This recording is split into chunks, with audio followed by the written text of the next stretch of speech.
Welcome, Sojourners. You have found yourself a cozy place here at Sojourners Awake.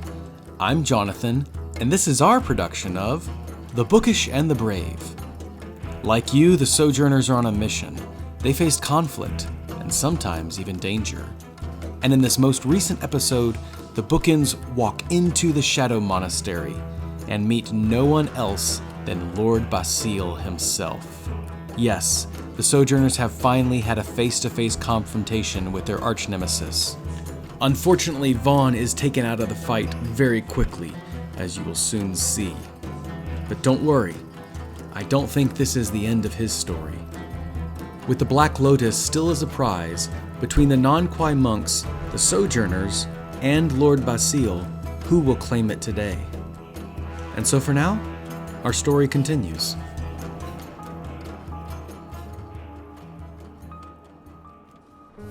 The non-Kwai monks settled into their beds. Years of service had withered their bodies in the Shadow Realm, but tonight, after 77 years, they journeyed on a long trip. After exhaling a final breath awake, their spirits traveled, along with the entire Shadow Monastery, from the Shadow Realm into Bonsaro. They return home. 300 years ago, their leader, Manuza, attempted to secure his position as ruler of the Regency Mountain Pass and planted the Black Lotus. But he did not survive.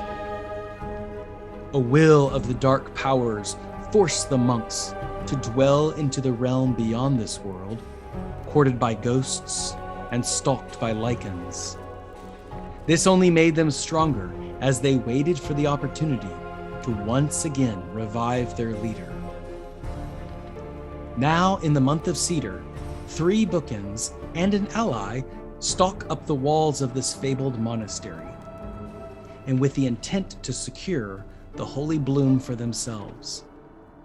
But before they arrive, Lord Basile and his elven lady, Starblood, approach and infiltrate. For a good hour, the Sojourners talk with who they thought was Father Ragu of the non-Kwai. Suddenly, Sterling heard an old familiar voice creak through the lips of the quiet monk. Go to the end of the road. And before their eyes, Lord Basile dropped his disguise and commanded Sterling to do his bidding. Sterling brushed off the invasion into his mind. Lord Basile, now understanding the young druid had not been idle in his practice, determined to shrink his mind into an imbecile, a powerful, obedient imbecile. But the stargazer saw this coming days ago. So it has been foretold, and in this flash of insight saved his life, and once again he pushed back on the power that a long time ago brought him back to life. And so for now, our story continues. After the explosion, Sterling finds himself flat on his back, dazed, but still alive. The dust slowly starts to settle as Sterling takes stock of his surroundings. He's face down on the ground, and his mind has started to unravel. He had forgotten how he ended up on the floor. As he glances around, the swirling mists, they've covered him, making him less visible, and his sea glass is intermittently flickering the sign of the archer. As his mind slowly starts to knit itself back together again, the last few days flash through his mind as he stirs on the ground. The long trip they were on, they had gone through some tough trials, coughing and sickness and horrible weather. He liked being wet underwater, but rain is like his body couldn't make up its mind. Is he wet? Is he dry? And it certainly wasn't as much fun as being beneath the waves. Still though, Asyndeton was very thorough leading them here, and he was a great addition to the party, not bad for new help. And he loves it when Hawkins becomes a giant. Such a fun trick, and that voice. They keep meaning to ask him about that strange shadow that's following around, and what exactly happened in the abyss. And of course, Vaughn continues to excel at everything he puts his hand to. I swear he's part shadow. And the way he walked to the and talked to the monks just made so much sense. That must be how a leader talks. Kondo-san always spoke as if his word was law and no one ever questioned it, but up here on the surface, these words have guile. Everyone speaks with hidden motives. Words have to be carefully used as they are easily cast out, but so hard to reel back in. Will he ever speak as well as Von or Asyndeton? He makes a mental note to have Asyndeton teach him how to speak properly. But that thought snaps him back to the present. That's right, his friends. They're in this room. And someone else, too. These last few minutes have seemed like seconds. They were talking to a monk, and his sixth sense was itching at him.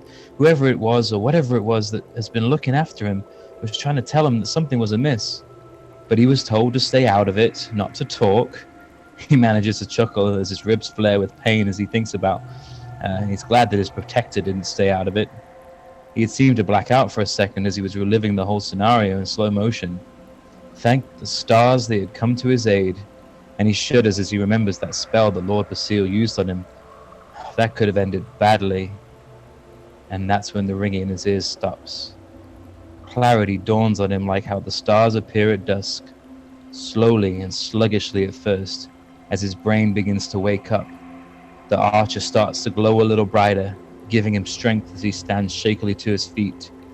His sea glass had been flickering like a candle that had been burned too long, but now, as he was upright, all the thoughts that had led him to this moment fall into place, like when he looks up at the North Star and the constellations in the night sky. Instant clarity. Lord Basile is here. He is in this room.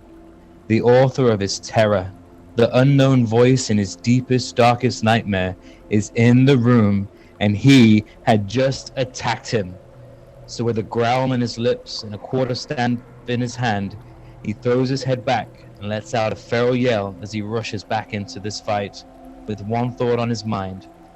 What do you say to the one that has nothing but you, your friends, and the whole plane of Bonzarel's downfall on his mind? You say, "Not today."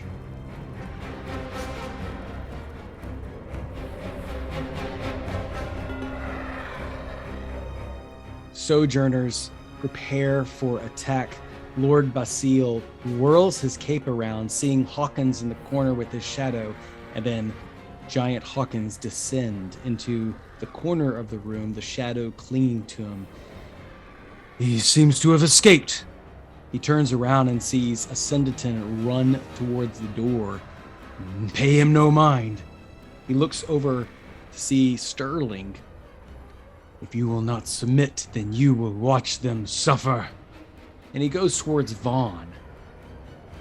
And he makes his strike against the young monk. With a 17 against Vaughn's armor class of 18, doing 21 psychic damage. He then calls out and says, "Father, avenge me!" Lightning begins to crash and the ground cracks open beneath Vaughn. This warlock of Grapson calls out to his father, his infernal father, and hurls Vaughn through hell. Because he failed to strike Vaughn's armor class of 18, Vaughn instinctively rips off the backpack, throwing it to the side. Each of you know who is inside this backpack. Vaughn, able to take only half the damage, then loses concentration, feels his feet slip between the cracks of hell, and descends out of your sight. Lord Basile, now shaking and sweating, eyes dart left and right, looks for a means of escape. Sterling, it is your turn. So, if he's looking at Lord Basile, what means of escape does he have? Is it only the door that Asyndeton went out of? That is the physical way, yes. Physical way. Okay. So what Sterling would do with his, he would, yeah, he's on the mission to attack with the archer on his chest, and he is going to attack with his thorn whip to pull Basile close to him. He doesn't want him leaving his sight. He is going to attack with a 7, so a 13. His armor class is 12. Oh, okay, very good. So he does 8 damage, pulls him closer towards him, and as he comes towards him, his star sea glass fizzes, and a bolt of light comes out of it and hits him for 7 points of damage. And he's pulled 10 feet towards him. Hawkins, it is your... From the shadows, Hawkins is going to pull out from his bag the bottle of... I have it written in my inventory, the bottle of unstable polymorph. This is a sandy substance given to him by Old Man Whiskers. He's going to try to sneak up behind Lord Basile and complete a circle around him. That's the instructions for how it's supposed to work. Draw a circle of sand around a creature, and it will maybe polymorph, maybe. That's what he's going to try to do. Very good. Sterling, you whip Lord Basile, pull him closer to you, his heels dragging in, and as his heels scrape against the stone floor, you see smoke, sulfur, and sparks begin to fly. Hawkins, you stomp over out of the shadows as the 7.5 foot tall gnome, wiry and gangly. You stand over Lord Basile, your arms waving, and you dump the contents of the potion. All right, you will make a spellcasting attack then. That will be an Arcana check. Okay. And you will have to get let's say a 15 or higher. Okay. I got a natural 20, so 24. Oh, what? No. Yes. Father, avenge me. Hawkins. Quickly completing this circle, you start to see Lord Basile's legs turn into sand where there once was fire and smoke. His knees begin to turn into particles of sand and then drift down as a castle that is being built up from the ground. His body, his torso turns into sand and then descends into the ground, building into a small little sandcastle. Sterling, you're still holding on tightly, the whip still gripping you, and then the whip suddenly gives way from the tension as you rip through this sand particle of Lord Basile's body. Hawkins, It worked.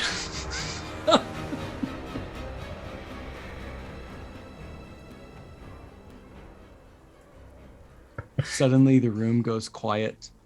The backpack begins to stir. Asyndeton, how do you proceed?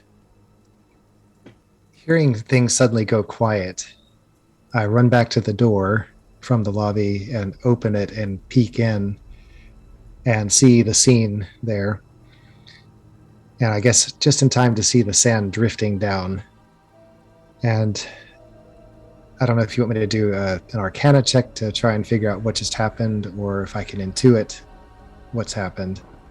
You see Sterling and Hawkins standing over a sandcastle with a ritualistic circle of sand drawn around it. Vaughn is nowhere in the room. What is that smell in the air? It smells like brimstone. Where's Vaughn? Never mind Vaughn, where did he go? Where did Basile go? We have to end it. We have to end this now. I don't know. He didn't come by me out there. Right now, Lord Basile is this sandcastle right here. I hope we don't need him to get Vaughn back out, but maybe we could contain the sandcastle, come up with some way to... I don't know how long this polymorph is going to last. Maybe we should come up with a plan of how to bind him when he comes back. Perhaps we can separate the sand. Well, I don't know if that'll kill him or not, and if we need him to get Vaughn back, I'm afraid to burn a bridge. Well thought, well thought. Well, we have a blanket here. Perhaps we could put it into the blanket. Sounds good to me. So we were in it was like a bedroom, correct? Indeed. Yep. So I go over to the blankets on one of the beds and pull it down to the floor and begin scooping the sand. Hopefully rearranging the particles of sand won't have him reappear with his head down where his feet should be. But it'll serve him right. So yeah, just start scooping sand on, trying to be careful not to let too much go down into the cracks of the floor. As you are doing this, You hear footsteps coming down the corridor. Soon, a monk stands in the doorway and addresses you, shocked and surprised. I'm sorry, Father Ragu. Is he here? No, I think you just missed him. He left through... He went back out that... The monk acknowledges you immediately, nods, and turns away. Yes, of course. Sterling's just in the corner like, wow. Does anyone have any rope? Help me tie this together. I have rope, but I'm not that... My fingers are too... I'm used to dealing with seaweed, not rope. I can handle the knots. I just need some rope. Here you go. Right, so I take the rope and bind the corners together and I guess sling it over my shoulder. All right, great game, everybody. Good job. Woo! Freaking Brandon. Walk into the next room, pick up the Black Lotus, head back to the monastery. That's right. Yes. You still have to get that, supposedly. I don't know. So much has changed. Okay. Time passes on with Vaughn nowhere to be seen. The only thing remaining of him is a scorch mark from where the ground opened up. The backpack rustles and out pops Aramonte. She rustles over to you and asks, "Is everything okay? Where's Papa?" Hello, dear one. I don't know exactly, but I think your father is gone. Not gone, but just gone. Do you know where he went? I look at the other two. Well, there's a chance he's somewhere in the abyss. I've been there myself, made it back mostly intact. I'm sure he'll be just fine, but I don't know when exactly. But you've got your uncles here. We'll take good care of you. Are we gonna wait for him to come back? I don't know.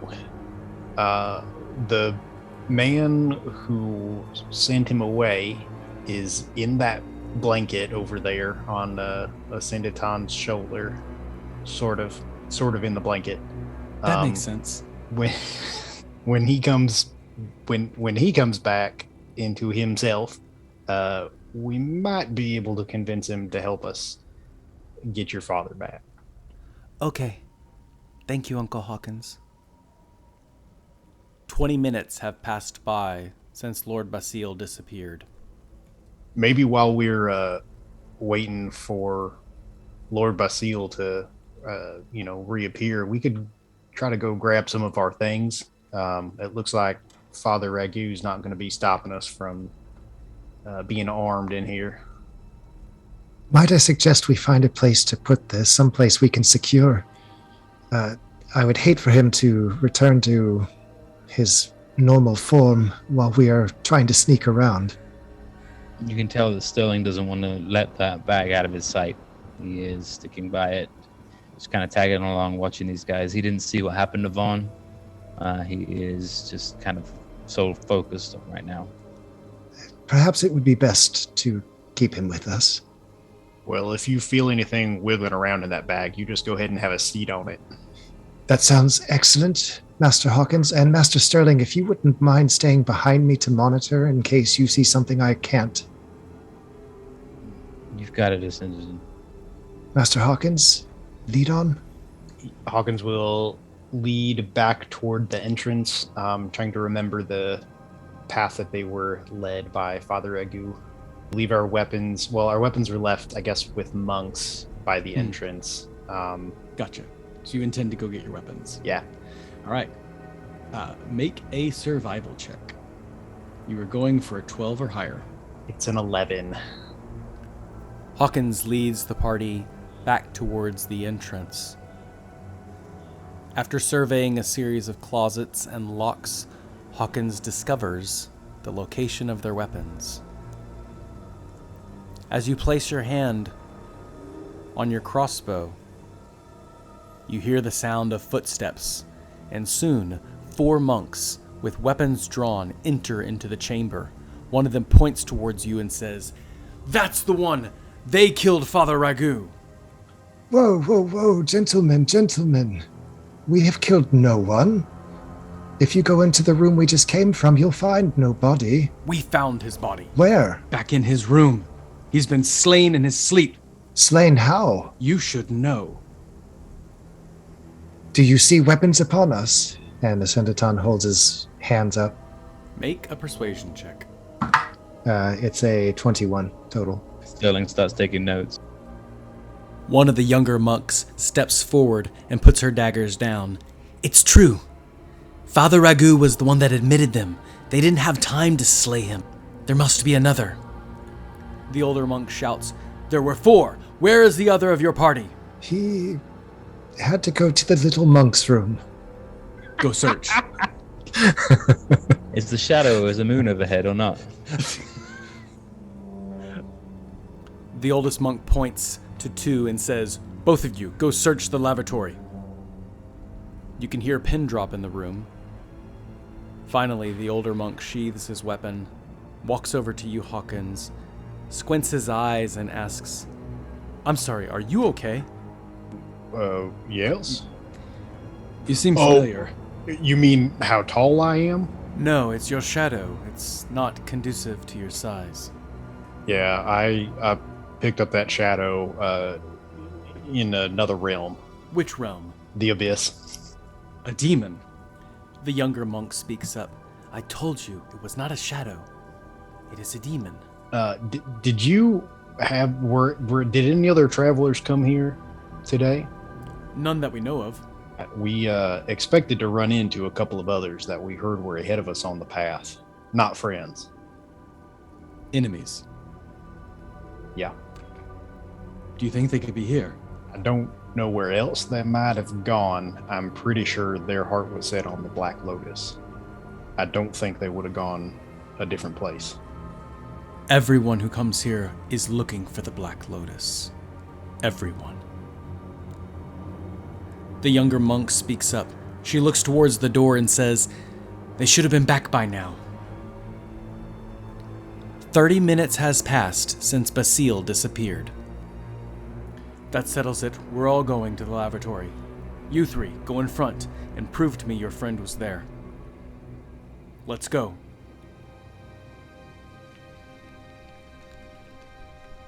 I'm gonna assume that we don't take our weapons with us.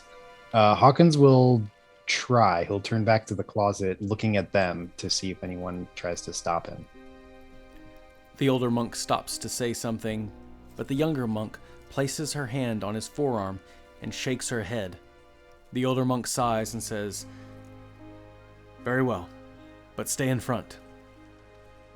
Hawkins will grab Vaughn's gear as well. The 4 of you walk towards the lavatory. As you walk through the chamber, the monks suddenly stop with their hands upraised. Standing before you at the stair steps are 2 statues with glowing eyes. The monks issue the passphrase, Rumat. The eyes diminish their glow, and the monks wave that it is safe to pass on. When you walk into the training room, you smell sweet incense in the air. You see mats upon the floor and a few weapons scattered across the floor. And there you find the 2 monks that had left you, and they lie upon the floor, fast asleep. As if looking for answers, the older and the younger monk begin to search the room and check the bodies of their comrades. I think those enemies of ours that came ahead might have found a way in. They're alive, but I cannot wake them. One of the witches has powerful magic. She causes us to be very sick along the way here. A witch? She's elfin. She's slightly older. She was traveling with another guy that, and as he glances to the blanket on Asyndeton's backpack on his back, and she was traveling with someone who's very dangerous, and I imagine she is too. Would you take a look at the bodies? Yes, Sterling will get down on his hands and knees and start giving the body a once-over. No, I mean Father Ragu's. Oh. Yes. I will go. The older monk leads you, Sterling, into Father Ragu's quarters. He pulls aside the beaded curtains, and the room is still smelling strongly of incense. Along the brick wall, there is a distinct architectural crack in the structure. And there on the bed lies Father Ragu. Father Ragu lies there, clearly dead, but peacefully, as if he died in his sleep. His hands are neatly folded upon his chest, but along his neck is a clear, surgical cut. When you look up upon the wall near the bed, you see a picture, a mosaic of a monk of the non-quiet order, planting a black seed within the ground. The older monk stands near the desk in the drawer and motions for you to examine Father Ragu. You assess that Father Ragu was asleep when his throat was cut, that none of the blood has left his body, but his breath certainly has. When you stand up and place your hand upon the wall, especially near the crack, you notice the powerful, sweet-smelling incense drifts towards the wall, and in combination with your touch, the brick slides to the right and reveals a secret doorway. The older monk in the room gasps and asks, "How did you know about that?" I just merely looked at this. This seemed out of place. No one knew about that passageway. You had to have had some hand in his death. No, I mean, my hands don't make those surgical slices, mate. These are healing hands. Even I saw the crack in the wall. The old monk looks back at Asyndeton in anger and disbelief, and then turns his attention to Sterling. He nods towards the doorway and asks, "Do you know where that goes?" This is the first time I've been here. I'm turned all kinds of around. It goes into the secret office of Menuza, our leader, who is dead, and Father Ragu, who is also now dead. There's no crazy brains in jars, is there, in there? Last time I found a secret room, there was brains in jars. He throws his hands upon your chest and slams you up against the wall. What do you know? What do you know? If you ask my friends, not much. If you ask me, I know very little. I'm book smart, but about this place, this is the first time I've been here. Asyndeton, you're the scholar in this place, right? Just hot potato. He puts a spear towards your neck, Asyndeton, holding back. "You just stay out of this. I want answers from this one." I think Your tongue is guile. Your tongue is a charm, a spell. I saw what you did to my men. I want to hear from this one. His tongue is loose. Well, Who sent you? We're bookends from Boltop Library. I knew it. He but we're not prepares here. a weapon and says, "You want the Black Lotus. You're here just like everyone else. No, you no, want no, to no, take no. it for yourself." No, we wanted to stop the evil ones from getting it. And I think we've done it. I mean, You are the hopefully evil ones. Menuza is great. And those who would take his life source, the flower that he planted, would only take him from the hell that he is now in. Do you realize where he is? Well, not really. As I said, I don't know much about this place. I mean, I'm learning quite a lot. I appreciate you telling me. Angered at not receiving answers or support, he throws the spear upon the ground and walks out of the room, making sure to brush his shoulder against the shoulder of Asyndeton. Asyndeton merely steps back and lets him pass. Hawkins, the younger monk, is standing with you in the room. She wags her head. I don't get it. They're sleeping, but it's almost as if they're dead. Who could have done this? She looks around the room. Are they still here? Could they still do this? I think what I can do is kneel down and cast Detect Thoughts on one of the sleepers. Try and read the thoughts of the person that's asleep. Maybe regather some of what he experienced. Asyndeton walks back into the room, and you kneel before the sleeping bodies. Asyndeton puts the blanket down and looks meaningfully at Sterling, like, keep an eye on this. He puts his hands on the head of the nearest sleeper, leans forward and touches his forehead to the sleeper's forehead, and allows the magic to pour from him into the one who is sleeping, trying to detect his thoughts. The younger monk leans over to you, Hawkins. What is he doing? I've seen him do some kind of mind reading type magic before. I'm guessing it's something along those lines. I think the spell just kind of takes a while. We're probably not going to be able to see anything. In fact, we should probably get back to looking around. There's still somebody wandering around here with powerful magic. Okay, if you trust him. I do.